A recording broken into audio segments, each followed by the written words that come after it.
This channel does not promote any violent, harmful, or illegal activities. All content provided by this channel is meant for an educational purpose only. এটা অপোজের ব্যাপার নয়। মোহনবাগানের এই যে গঙ্গাসাগর মেলা তো চিরকালই এই সময় হয়, এবং আমরা যবে থেকে মোহনবাগান ক্লাব করছি, যবে থেকে ক্লাবের অর্গানাইজেশনের সাথে আছি, তখন থেকেই আমরা জানি যে এই গঙ্গাসাগরের সময় পুলিশ দিতে অসুবিধে হয় এবং তাই জন্য ম্যাচ হয় না। সো এটা নতুন কিছু নয়। সো যখন এফএসডিএল জানিয়েছিল, বহুদিন আগে জানিয়েছে, তখনই বলা উচিত ছিল যে এই সময় ম্যাচটা না দিয়ে 11 তারিখ না দিয়ে পোস্টপোন করা, তখন ওদের পক্ষেও রিশেডিউল করা আরও ইজি হতো। সো এটা একটা মানে ঠিক আমার মনে হয় এটা ঠিকভাবে হ্যান্ডেল হয়নি ব্যাপারটা। এবং দেখুন, মোহনবাগান সুপার জায়ান্টসের যারা কর্তা আছে, যারা করছে, তারা এই ডার্বি খুব একটা তো বেশি দিন ধরে করেনি, আর এই সময়ও এমনি হয়নি কোয়েনসাইড। সো এটা ক্লাবের তরফে ডেফিনেটলি বলা উচিত ছিল, যে এটা সাজেস্ট করা উচিত ছিল ক্লাবের, যে এই সময় করা উচিত নয়। মানে এখন এটা দুর্ভাগ্য। সো টিভিতে দেখেই অধিকাংশ সভ্য সমর্থকদের বসে খেলাটা উপভোগ করতে হবে।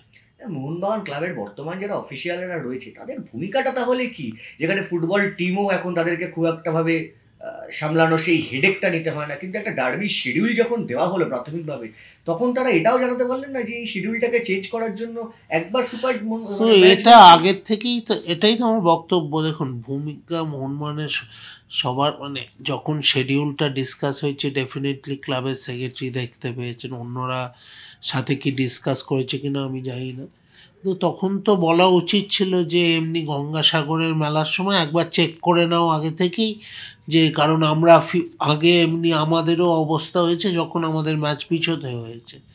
সো এটা তো বলা উচিত ছিল। কিন্তু এখন let's hope for the best. এখন মোহনবাগানের জেতা উচিত এই ম্যাচটা, গুয়াহাটিতে খেলতে যাচ্ছে। সো যা হয়ে গেছে, সেটা ভেবে তো লাভ নেই।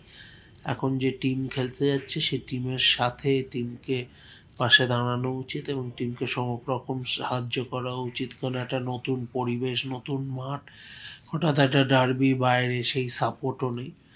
সো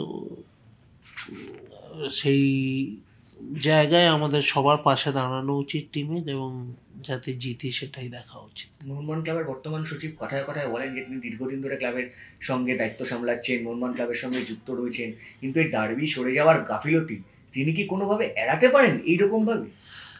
দেখুন, এটা সবারই রেসপন্সিবিলিটি নেওয়া উচিত, কিন্তু অ্যাট দ্য সেম টাইম এখন যখন ম্যাচটা চলে গেছে, সেই এই দোষারোপ করে লাভ নেই, টিমটার পাশে দাঁড়ানো উচিত। আমার মনে হয় খেলাটাই মেন প্রায়োরিটি দেওয়া উচিত।